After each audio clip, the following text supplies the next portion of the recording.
Hi aspirants, as you all know that we have started our MCP program, that is Mains Clearance Program. In this, we are trying to cover as much as possible GS1 topic in the form of MCQ, and also we will also bring up with the GS paper 2, which is descriptive. All right. So today in this video, we are going to discuss few questions of geography, which we know that maybe is important for your NPSC GS paper 1 mains. So without any delay, let's start the question number 1. Which layer of the earth responsible for the earth's magnetic field? Crust, mantle, outer core and inner core. So we all know earth's magnetic field is a geomagnetism which is caused by C, outer core. Okay, without like before moving to the next question, let me remind you all that mostly the question which asked in GS paper 1 is belong to agriculture, physical part of India, minerals and different kind of topics, especially rivers also. So we all should know that we should focus more in India and few questions from basic understanding of geography. So right now what we are doing is a basic understanding of geography. All right, let's start with the second question. Which type of rock is formed by the cooling and solidification of molten magma or lava? Sedimentary, igneous, metamorphic, fossiliferous. So remember we have only three types of rocks, but sedimentary, igneous and metamorphic. Fossiliferous are not the type of rock. They are simply, it means that the fossils found in the rock. So sedimentary is a fossiliferous rock. Technically, here the answer is igneous. When lava gets solidified, it makes igneous type of rock. So answer is B. Next, in the context of an earthquake, what is the point of Earth's surface directly above the focus point? That is hypocenter, epicenter, seismic zone, or fault line. Technically, if we relate earthquake terms, then focus is one point, which is a one term of related to the earthquake. Focus point is the point where actual event of earthquake or release of energy happens, which obviously do not occur at the surface of earth. It mostly happens under the earth, and since we cannot reach out that particular point, so the exact upper point of that particular event, that is known as epicenter. We call that point as the epicenter. So B is the right answer. Okay, next question. Which of the following is the most abundant gas in the earth's atmosphere? Oxygen, carbon dioxide, nitrogen, argon. Remember, if we go as per the sequence, then highest concentration in our atmosphere is only by two gases, that is nitrogen and oxygen. Both of these gases together forms 99% of our atmosphere, and rest 1% is actually assembled by other gases. Technically, oxygen and nitrogen are the highest composition gases in our atmosphere. Even if we compare oxygen and nitrogen, nitrogen has the highest composition, which is 73% around. So 73% of around the atmosphere of us is manufactured by nitrogen. So nitrogen is the right answer. Okay, next. The Panna mines in Madhya Pradesh are famous to the production of which precious mineral? Gold, silver, diamond, and emerald. So technically, this Panna mines, basically in central and southern part of India, we mostly do for diamond. So diamond is the right answer. Is okay. What is the unit to use to measure the intensity of an earthquake? All right, that is based on the damage caused. So it's Richter scale, Mercalli scale, Kelvin scale, and barometer. D cannot be the answer or option of it. Barometer is a measurement tool to measure the pressure of air. So D cannot be the answer. Rest 3 is somewhat used in the earthquake seismic wave activities, but Markeli scale is more related to the question because it is related to the damage cause. Okay, so the physical damage we relate with the Markeli scale. So the right answer is B, Markeli scale. Which planet is known as the red planet due to the presence of iron oxide on its surface? So A is Venus, B Saturn, C Mars, and D Jupiter. The Jupiter cannot be the answer because it doesn't have surface. It is a gaseous planet, or you can call it as a Jovian planet. All right. Rest, Saturn is also a gaseous planet. B cannot be the answer. A and C, you have the option A and C. Technically, Venus has atmosphere of full of carbon dioxide, so it is the warmest. Mars has a very thin layer of atmosphere and mostly composed of iron oxide. So that's why Mars looks like red in color. So Mars is the right answer, which is C option. When a bus suddenly starts moving, the passengers fall backward. Which law of physics explains this? See, this question is basically a basic geographical physics or universal physics. So, technically, this particular point or this particular question is related to the Newtons. So, third part of it, fourth part of it cannot be the answer. Newton's first law says that whenever a position or an object is in inertia, all right, and the other object is in rest, it always fall in backward side. All right, so A option is the right option. So A. Which mineral is known as black gold in India? Petroleum, coal, iron ore, and manganese. We know that India almost produce all kind of ferric minerals, which composed with iron. Okay, and lack in non-ferric minerals like copper, zinc, this kind of minerals. So technically, all ferric, mostly the ferric minerals are found. Apart from that, we also talk about the fossil fuels that is also found in India. We know that first refinery of India is Digboy, which is in right now in Assam, right? So apart from the petroleum, coal is the second largest production of mineral in India, which is like happening in Chota Nagpur Plateau, which is currently in Jharkhand, all right, and the western part of West Bengal region. So what we produce from here is a coal which is bituminous type of coal.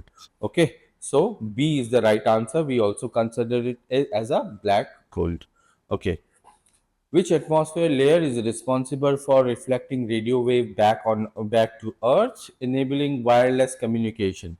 Troposphere, stratosphere, ionosphere, and exosphere. Now, the point is, our atmosphere is like we have divided atmosphere into four divisions. That is because of according to their assembly of gases, their nature, their density, and what effects they are causing these type of gases.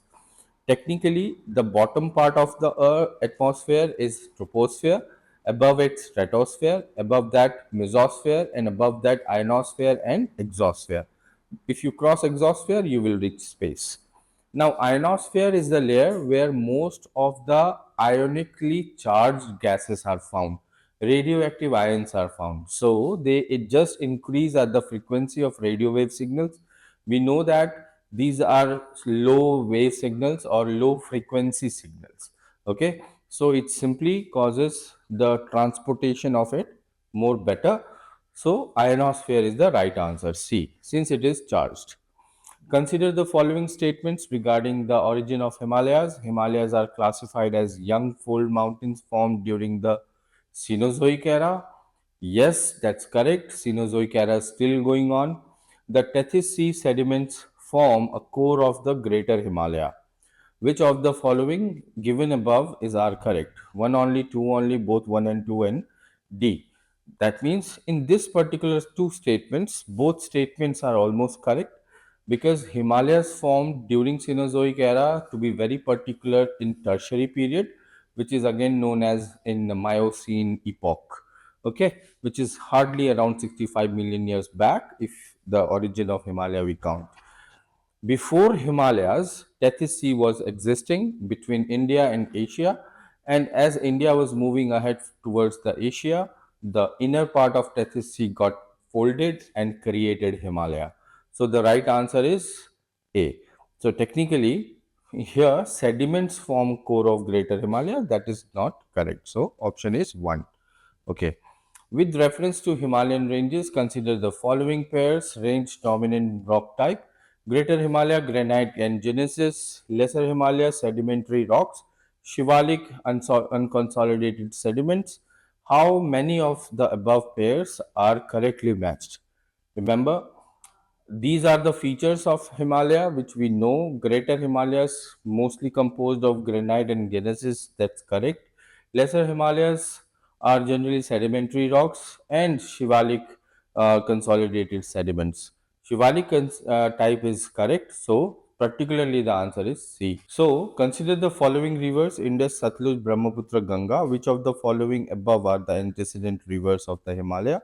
Remember, antecedent means the rivers who are older than the origin of Himalaya, those who were existing in this planet before the birth of Himalaya. Okay, so that means antecedent. Technically, Indus, Satluj, and Brahmaputra, all these three rivers are still not coming from Himalaya. Actually, Indus is coming from Kailash, which is from China right now. Satluj is again from Mansarovar below lake, that is Lake Rakas, and Brahmaputra again Kailash range from China, which is Angshi Glacier. So technically, none of them are particularly rising from Indian Himalayas. They are coming from China. Okay. Ganga itself is coming from Uttarakhand Gangotri Glacier. You can consider Ganga is not an antecedent river, but above three are antecedent, which is 1, 2, and 3. So right answer is A. Next question, consider the following statements regarding the Trans-Himalayan range. They lie north of the Great Himalayas. Correct. Karakoram range lies entirely within India. Correct. Technically, POK also. All right. Which of the following, which statement given above is are correct? One only, two only, both one and two, and neither one and two. Technically, Karakoram is right now in POK, that is Pakistan occupied Kashmir, which is administratively under Pakistan. So, in that case, you can consider, since that area is disputed, you can consider only the first line that they lie. All right. So, one only, that is answer A. Which of the following passes connects Kashmir Valley with Ladakh? Shipkila, Jozila, Nathula, and Lipu Lake. Technically, it's B. Jozila. Jozila connects it. Consider the following statement about Himalayan glacier. Gangotri glacier is a source of river Yamuna. No, it's the source of uh, Yamuna is coming from Yamunotri glacier. So first option is wrong. Himalayan glaciers are predominantly valley glaciers. Correct. Technically, which of the following is the right answer? So your answer is A. All right, 2. Next, the Karakoram range differs from Himalayas in which of the following aspects? High average elevation, high percentage of glaciers, absence of monsoon rainfall. Technically, average elevation is good. Higher percentage of glacier is also found, which is in this place, and monsoonal rainfall is almost absent also and present also. So let's see, that is C, that is C, 1, 2, and 3. Okay, so all three is the answer. Consider the following statement regarding the Himalayan earthquake. Himalayas fall under seismic zone 5 in many parts. That's correct. Earthquake occurs due to the collision of Indian and Eurasian plate. That is also correct. C is the right answer, which is both 1 and 2. All right, next. Which of the following peaks is located in Greater Himalaya? Nanda Devi, K2, Gasherbam, and Broad Peak. Technically, Greater Himalayas, Nanda Devi is not the part of it. K2 is found in Karakoram. So, right answer is you can say Nanda Devi. So, Nanda Devi is found totally in Uttarakhand, and it is the peakest mountain also in Uttarakhand region. So, you can consider Nanda Devi as a part of it. With this, we have understanding of the physical part of India, which is related to Himalaya. We will come up with more Himalayan questions, so that in GS paper 1 you will not be facing any kind of issue in geography. Almost 10 question comes in geography in GS paper 1. I hope that will be very easy to attempt, because some questions are also coming from mapping point of view. During this series we will also try to cover that, but more of the over the questions are coming from history and general science, including CSAT. That videos will regularly be available in the YouTube channel. You guys can follow that. Thank you very much. We'll come see you in next video.